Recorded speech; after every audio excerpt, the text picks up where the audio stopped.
I'm Abby Malone, and this is Invest Insights, where we interview executives who are shaping our communities today. In today's episode, I speak with Ava Parker, the president of Palm Beach State College.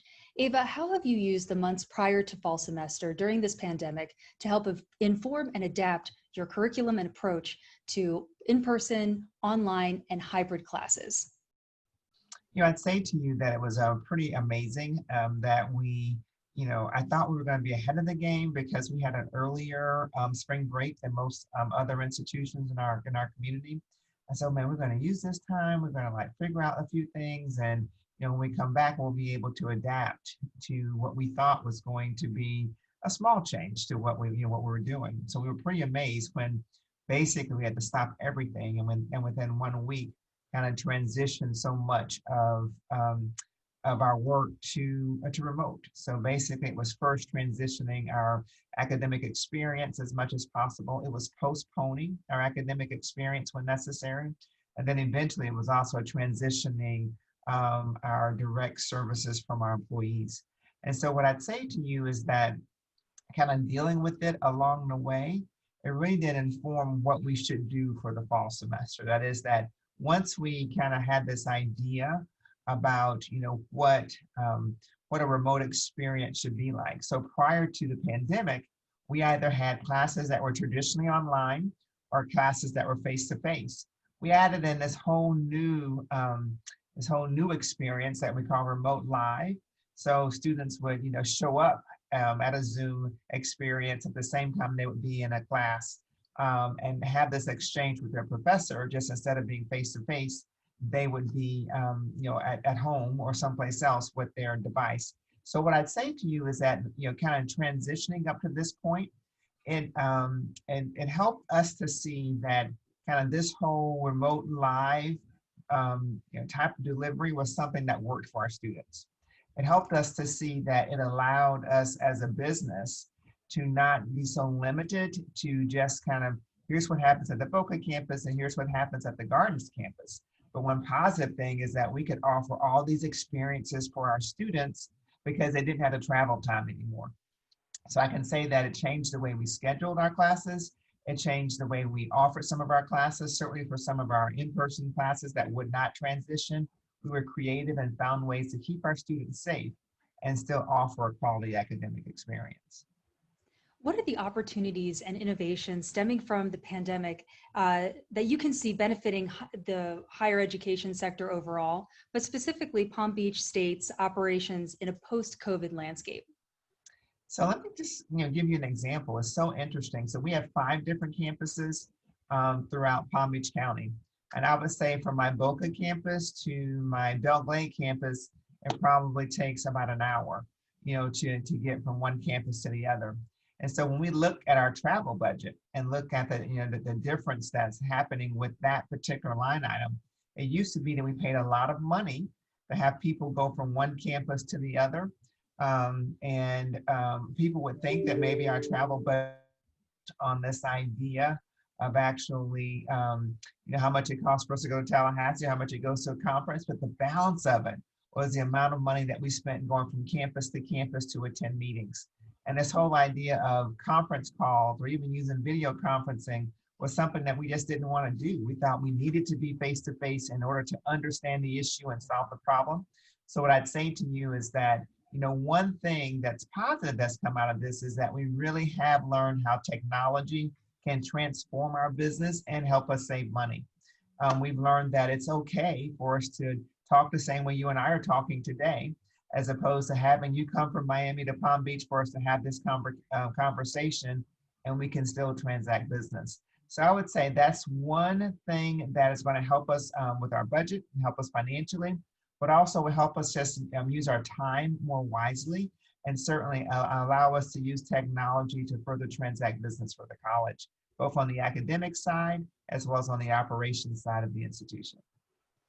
It was recently announced that Palm Beach State College will receive $600,000 annually for the next 5 years to support and create new programs to increase the success rate of Hispanic students under a federal grant award.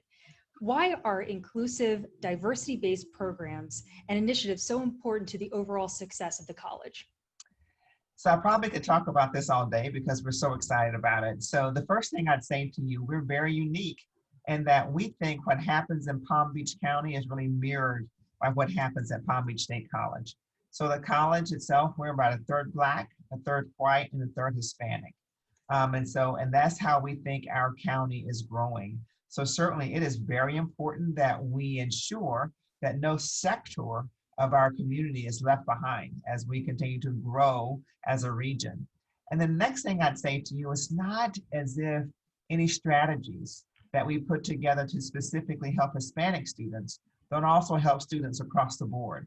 So that's what's great about this opportunity is that, so yes, we will ensure that our Hispanic students will have an opportunity to receive this specialized support that we think will lead to greater retention and greater graduation rates.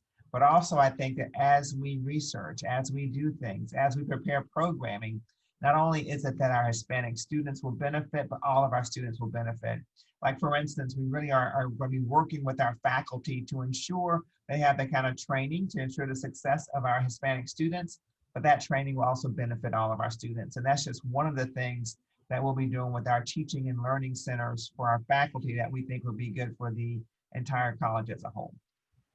Despite the ongoing challenges presented by the pandemic, how is your college working to maintain steady enrollment for the spring semester? So interesting you asked that question because I, more recently have been meeting with the entire college, telling them that we really are in a all hands on deck mode to try to positively impact spring enrollment. One thing that we're doing is that we're actually looking at all of our facilities and see if we can create greater opportunities for face-to-face experiences. So what we found is that many students want to come back to more face-to-face learning opportunities, but we've been limited because our secret sauce has been smaller classrooms that allow us to address the social and academic needs of our students all in one small setting, and thought that being closer was better. Well, the downside of that is that we can only get so many students in a room, and if we social distance in those small rooms, we can't make the numbers work for it to make sense for the life of the college. So one thing that we're doing is that we're assessing all facilities throughout the life of the college to see if there are ways to offer more face-to-face learning experiences. We're reviewing each program one at a time to see if there are things that we can do to try to ensure that face-to-face opportunities are provided for our students, and particularly for labs. Like I think that lab experiences that are in person are things that we really want to try to do to greater opportunities. And certainly we want people to know we've always been open. So the college never shut down. It's just that we started to provide more services remote initially, and now we're transitioning more support services back on campus. So if a student really wants to see someone to get an answer, we are in place and ready to provide the support that the student needs. The past number of months have been challenging on the students, challenging on the faculty, challenging on the families. What have these challenges taught you about resilience? That you really have to find ways to stay true to your mission. That is that, if I thought my students, if I needed me before now, if I thought their families needed the college before now, if I thought our community needed a college like ours before now, that need really has quadrupled in my mind. And so therefore I have to be resilient and remain true to our responsibility to provide this great opportunity for our students to find jobs, this great opportunity for like our citizens who have lost their jobs to retool and learn a different skill so they can become reemployed. And for us to understand that while times are difficult and things are hard, we still have a responsibility to be the economic engines for Palm Beach County and ensure that we get our economy kicked back into the gear that it was in, prior to the pandemic. So what I'd say, what has taught me is that, gosh, if I thought you needed me before, I know you need me now. And so therefore I have to ensure that we are like all, full steam ahead in order to meet the responsibilities that we have as a public college to serve our community. Well, thank you again. That was Ava Parker, the president of Palm Beach State College. My name is Abby Malone, and you've been watching Invest Insights. Thanks for tuning in.